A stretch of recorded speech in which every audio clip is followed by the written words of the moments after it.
중년분들 양악하시면 탈처짐 더 심할까요? 솔직하게 말씀드리면 잘 한다면 처짐에 관련되어서는 크게 너무 걱정하실 필요는 없습니다. 그런 것 자체가 문제가 된다기보다는 본인의 상태, 컨디션이 어떤지를 잘 아는 게 중요하겠죠. 그러면 그것에 제약을 주는 조건이 무엇인가?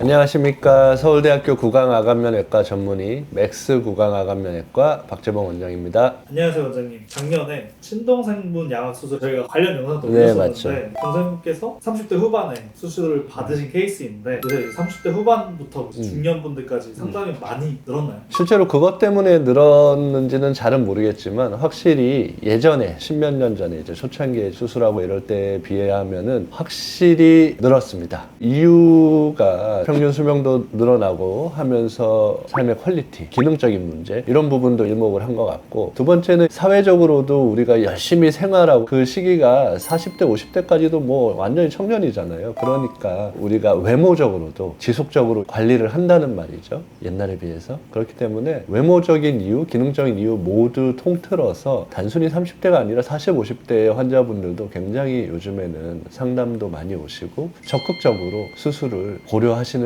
부분입니다. 이런 분들이 몸이 관리가 예전보다 워낙 잘 돼 있기 때문에 대부분의 경우에는 큰 무리가 없죠. 그럼에도 불구하고 성형수술도 그렇지만 중년분들 수술하실 때 마취라든지 회복 때문에 고민하시는 분들이 많으신 것 같더라고요. 아무래도 10대, 20대는 무섭거나 단순히 아니면 금전적인 이유로 돈이 없어서 못하는 경우가 많고, 엄마 아빠가 안 시켜주면 못하는 경우가 많죠. 예를 들어서 뭐 교합이 막 크게 나쁘지 않은데 얼굴 작게 하고 싶고 이러면은 뭐 부모님이 귀한 자식을 또 수술시키기가 또 부담되니까 안 해주시는 경우도 많지만, 나이가 드시면은 그런 것보다는 전신적인 문제, 내가 과연 전신 마취를 그리고 2시간 정도 되는 뼈 수술을 하는 게 가능할까, 혹은 하고 나서 회복 잘 할 수 있을까, 회복을 해서 직장 가고 사업하고 열심히 해야 되는데 혹시라도 문제 생기면 어쩌지, 이러한 걱정들이 훨씬 많습니다. 그래서 이러한 부분들에 대해서 오늘 조금 더 자세히 풀어보고, 너무 걱정하실 필요 없다는 부분, 아니면은 꼭 이러한 부분은 체크하셔야 된다, 이러한 부분들에 대해서 설명을 드리도록 하겠습니다. 30대 후반, 40대, 50대 환자분들 상담을 하면 보통 나오는 얘기가 평생을 참고 살았다, 그때 내가 돈이 없어서 혹은 시간이 없어서, 그때 아니면 부모님이 반대해서 못했는데 내가 이거를 계속 안 하면은 결국에는 너무 나중에 후회가 될 것 같아서, 혹은 지금도 너무 불편해서 이것을 꼭 고치고 싶다, 이렇게 오시는 경우가 굉장히 많습니다. 그리고 수술을 막상 하고 나면 생각보다 괜찮아서 내가 그때 이걸 왜 안 했을까, 이렇게 좋을 거였으면 진작에 할 걸 하면서 더 일찍 하지 못한 것에 대해서 얘기하시는 환자분들도 굉장히 많습니다. 실제로 어떤 분들은 잘 씹지 못해서 씹어먹는 것 자체가 불편해서 너무 힘들었다, 이렇게 얘기하시는 분들도 있고, 친구들이랑 가족들이랑 가도 나는 사진을 안 찍었다 평생, 이랬던 힘든 마음을 가지고 계셨던 분들도 굉장히 많이 있습니다.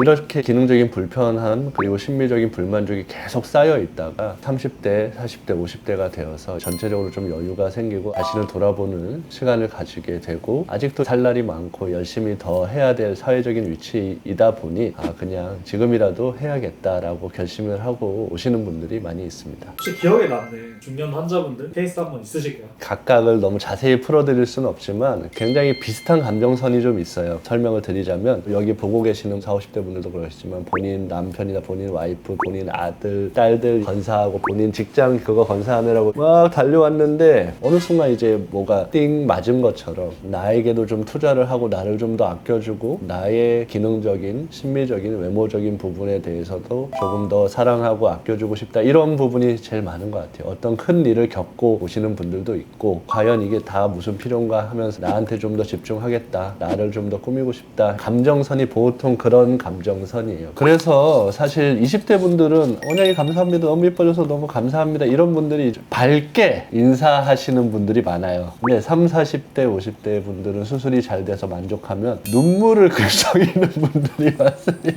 맺혀있는 게, 쌓여있는 게 많아서 그런지. 이게 좋은 얘기입니다. 행복합니다, 감사합니다, 좋습니다, 제가 왜 빨리 안 했을까요 하고 나서 주변 친구들도 너무 좋아하고 본인도 밝아지고 본인에 대해서 더 관심을 갖게 돼서 너무 행복하고, 이러한 농도 깊은 행복이 조금 있습니다. 그럼 양악 수술 최대 몇 살까지 수술 가능할까요? 숫자로 이렇게 정하기에는 조금 어렵죠. 아시다시피 뭐 20대에도 기저질환이나 이런 게 많아가지고 수술하기가 조금 어려운 분들도 있고 뭐 60, 70대가 돼도 워낙 관리가 잘 돼 있어가지고 워낙에 건강하신 분들도 있기 때문에 정확하게 나이로 판단하기는 조금 무리가 있을 것 같습니다. 실제로 제 환자 중에서도 50대 분들은 워낙 많았고 60대가 넘는 분들도 제가 기억에 남는 한두 분 있는 것 같아요. 그런 분들도 수술하고 한 2년 정도 팔로우하는 기간 동안 큰 무리 없이 이제 잘 지내시고 그런 걸 봤으니 그런 것 자체가 문제가 된다기보다는 본인의 상태, 컨디션이 어떤지를 잘 아는 게 중요하겠죠. 그러면 그것에 제약을 주는 조건이 무엇인가?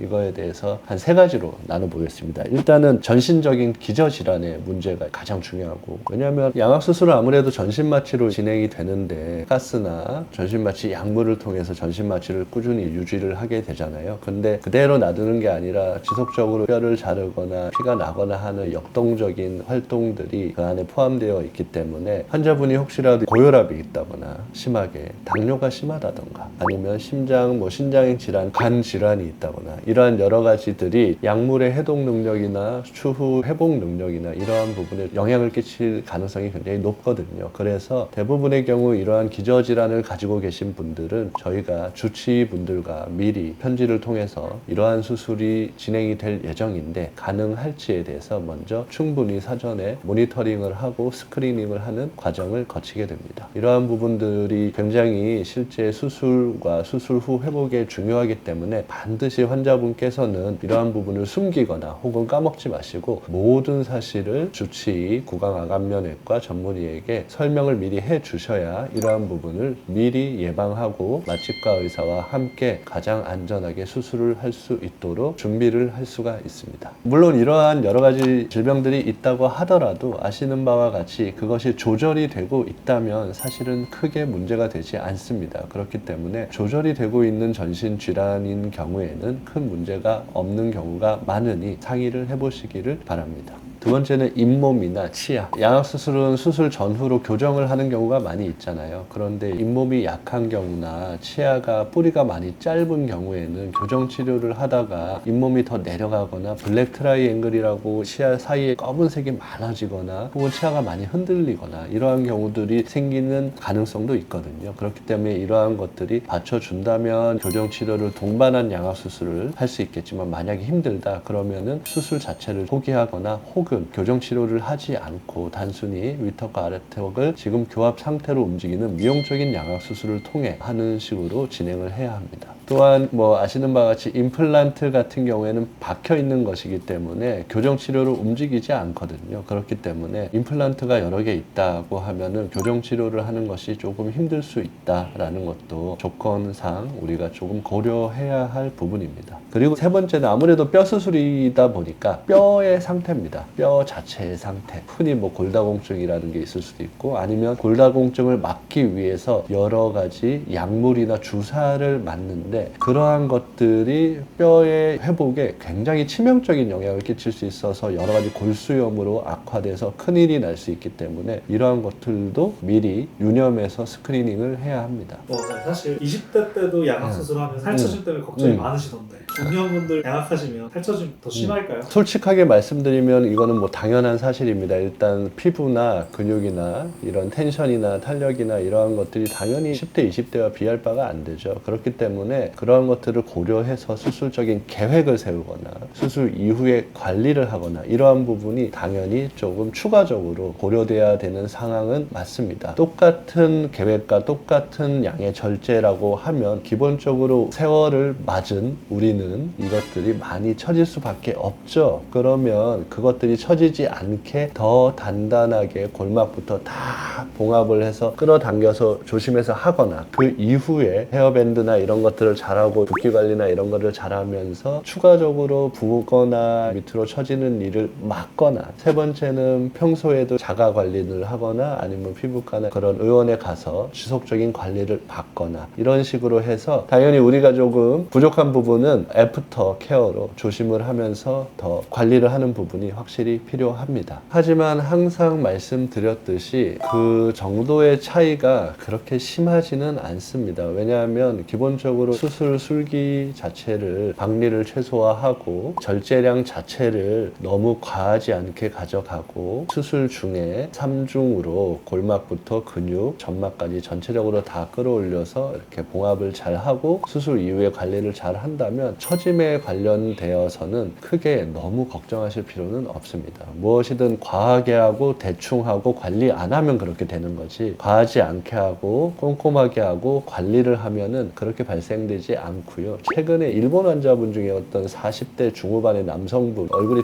굉장히 긴 환자분이 있었는데 그분이 수술을 얼굴을 좀 많이 작게 하고 좀 잘라내고 이렇게 해서 살이 처질까봐 좀 많이 걱정을 하시던 분이었는데 수술하고 나서 관리를 엄청 잘 하셨어요. 그래서 최근에 외래에서 봤는데 오히려 훨씬 젊어 보이더라고요. 추후 관리가 오히려 더 중요하구나라는 것을 제가 확실하게 한번 느꼈던 부분이었습니다. 그러니까 수술에 관심이 많으신 환자분들은 처지면 어떡하지라는 고민도 당연히 있으시겠지만 내가 수술을 하게 되면 수술 후에 관리를 어떻게 해야겠다라는 것을 조금 미리 꼼꼼하게 계획을 세워서 하면은 그러한 걱정들로부터 조금은 해방될 수 있다, 이렇게 말씀을 드리겠습니다. 원장님, 양악 수술 후에 리프팅이라든지 뭐 안면 거상 언제부터 가능한가요? 적외선 관리기나 이런 것들 집에서 홈케어도 많이 하시잖아요. 그런 것들은 뭐 이제 표면에 있는 것들이 바로 이제 진행을 하셔도 되는데 아무래도 이제 병원에 가서 시술을 받거나 그러한 것들은 갑자기 너무 뜨겁게 막 발생하거나 그러한 것들을 하면 염증 작용이 발생할 수 있기 때문에 최소 3개월 정도는 회복을 하는 것을 다 우리가 확인을 하고 진행을 하는 것을 추천드리고 있습니다. 물론 그 전에 하시는 분들도 계신데 혹시라도 이제 염증이 생기면 어떨까 하는 걱정에 보수적으로 설명을 드리는 것이니까 환자분들께서 그런 부분 참고해 주시면 좋을 것 같습니다. 그리고 그런 홈케어에서 병원에서의 케어 점점점 레이저의 강도도 세지고 이렇게 하시다가 나중에 한번 안면 거상을 확 하시면은 그것도 효과가 정말 좋긴 하더라고요. 그러니까 그런 것도 추후에 고려를 한번 하시면은 확실히 도움이 좀 되시는 것 같습니다. 만약에 안면 거상을 좀 빨리 하고 싶다 그러면 최소 우리가 핀 제거를 하려면 6개월은 걸리잖아요. 핀 제거 후에는 많이는 안 붙지만 그래도 수술이니까 수술을 하면은 어느 정도의 부종은 있을 수밖에 없어서 안면 거상을 하실 계획이 있다면 그래도 핀 제거까지 다 끝난 이후 6개월 이후를 하시는 것을 제가 추천을 드리겠습니다. 원장님, 이 중년 양악 수술 회복 속도가 엄청 느리다, 뼈도 안 붙을 것 같다, 이런 얘기가 있던데 이게 맞는 얘기인가요? 뼈는 잘 붙어요. 뼈가 안 붙어가지고 문제가 되는 경우는 아까도 말씀드렸지만 골다공증 약을 먹거나 해가지고 뼈 자체가 안 붙는 경우가 문제가 되는 경우고, 간혹 뼈가 비대칭이 너무 심하거나 해가지고 접촉 면적이 적거나 이런 경우가 아니라면 뼈 자체가 안 붙진 않습니다. 하지만 중년 이후에 우리가 수술이라는 걸 하게 되면은 뭐 우리 이미 다 알고 있지만 10대 20대 때 잘 나았던 피부 상처도 요즘에 잘 안 낫는 저는 느끼고 있는데 여러분들도 좀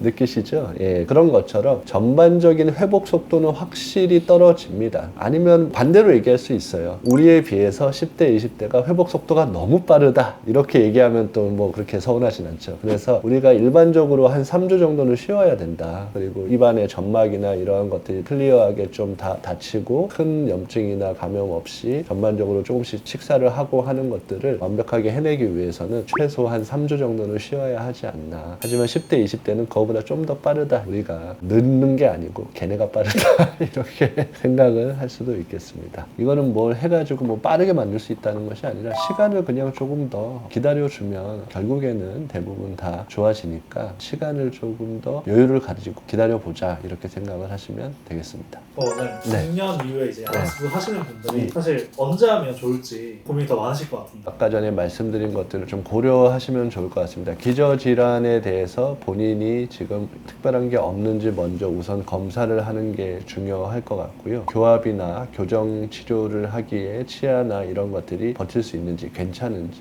그리고 골다공증이나 이런 것들도 뼈 상태나 현재 뼈에 문제가 있는지 없는지 이러한 것들을 먼저 평가를 하는 게 중요한 것 같고, 이런 것들이 기본적으로 다 갖춰져 있다는 판단 하에서는, 그리고 추가로 3주에서 한 달 정도는 우리가 조금 쉴 수 있는 여유가 있다는 조건 하에서 빠를수록 좋죠. 우리의 인생이 유한한데 우리의 인생을 좀 더 기능적으로, 심미적으로, 외적으로 발전시키는 이러한 중요한 사건이 빠를수록 더 누릴 수 있는 시간이 많으니까 그리고 아무래도 회복의 속도나 이런 것들까지 고려한다면 당연히 빠를수록 좋습니다. 40대 분들, 50대 분들, 60대 분들까지도 우리가 지금까지 열심히 살아오면서 나에 대해서 관심이 조금 소홀했고 예전에는 여유가 없었고 남편한테, 와이프한테 혹은 아이들한테 그리고 내 직장, 내 커리어한테 치여서 돌보지 못한 나에 대해서 조금 더 관심을 가지고 더 이쁘게 기능적으로 만족시켜주고 싶다라는 생각이 드셨다면은 아직 늦지 않았으니까 수술이 가능한지에 대한 제가 말한 3가지 조건을 구강암면외과 전문의와 상담을 하시면서 설명을 들어보시고 상담을 받아보시고 진행을 해보시는 것을 추천드립니다. 평생을 주걱턱이나 무턱이나 비대칭이나 부정교합 등으로 고통을 받았던 이러한 환자분들께서 이 영상을 보고 고민이 어느 정도 해결이 되셨으면 좋겠습니다. 지금까지 서울대학교 구강암면외과 전문의 맥스 구강암면외과 박재봉 원장이었습니다. 감사합니다.